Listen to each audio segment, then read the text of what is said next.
Kalau aku tanya, apa yang selalu dimiliki hampir setiap negara di dunia, mungkin banyak yang akan menjawab gunung, hutan, atau pantai. Tapi ada satu hal yang hampir selalu ada, yaitu sungai. Sungai sudah menjadi sumber kehidupan sejak ribuan tahun yang lalu. Banyak kota besar di dunia dibangun di tepi sungai karena air sangat penting untuk diminum, bertani, sampai transportasi. Tapi pernah nggak kamu membayangkan ada sebuah negara yang sama sekali itu nggak punya sungai? Kedengarannya tuh aneh ya, tapi negara ini tuh benar-benar ada, namanya Arab Saudi. Kalau melihat peta, wilayah Arab Saudi itu sangat luas, bahkan lebih dari 2 juta kilometer persegi. Ukurannya tuh berkali-kali lipat lebih besar dibanding banyak negara lain. Tapi meskipun wilayahnya yang sangat besar, tidak ada satupun sungai permanen yang mengalir dari sana. Lalu muncul pertanyaan yang bikin penasaran, kalau nggak ada sungai, bagaimana jutaan orang di sana tuh bisa mendapatkan air setiap hari? Jawabannya ternyata tuh menarik. Sebagian besar wilayah Arab Saudi memang berupa gurun, curah hujannya itu sangat rendah, bahkan di beberapa daerah hujan hanya turun beberapa kali dalam setahun. Karena hujan yang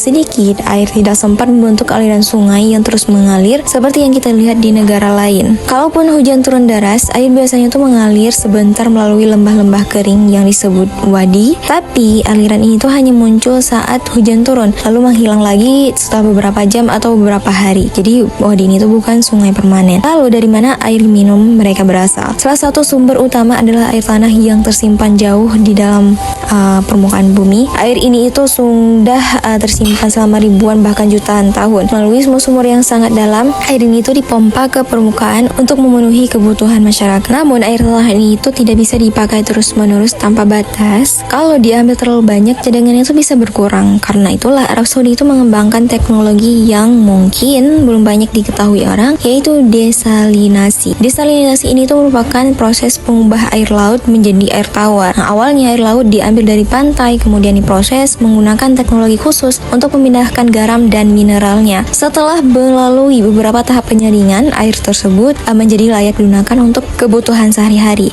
Teknologi ini memang membutuhkan biaya yang sangat besar, tetapi bagi negara yang tidak memiliki sungai, cara ini tuh menjadi salah satu solusi terbaik. Bahkan Arab Saudi termasuk salah satu negara dengan kapasitas desalinasi terbesar di dunia. Jutaan liter air bersih diproduksi setiap hari untuk memenuhi kebutuhan rumah tangga, industri, hingga kota-kota besar seperti Riyadh dan Jeddah. Yang lebih menarik lagi, meskipun hidup di negara tanpa sungai, masyarakat di sana tuh tetap bisa menikmati air bersih hampir terus setiap hari. Banyak orang yang baru mengetahui fakta ini tuh langsung bertanya, berarti mereka pasti kekurangan air ya? Jawabannya tidak selalu. Justru karena air sangat berharga, masyarakat dan pemerintah di sana terbiasa menggunakannya dengan lebih bijak. Pengelolaan air dilakukan secara ketat, mulai dari distribusi, penyimpanan, hingga penggunaan di sektor pertanian. Di beberapa daerah, tanaman bahkan disiram menggunakan sistem irigasi tetes. Nah, dengan cara ini, air langsung diberikan ke akar tanaman hingga tidak banyak yang terbuang karena penguapan. Kalau dibandingkan dengan negara yang memiliki banyak sungai, kondisi ini tuh memang sangat berbeda. Dan banyak tempat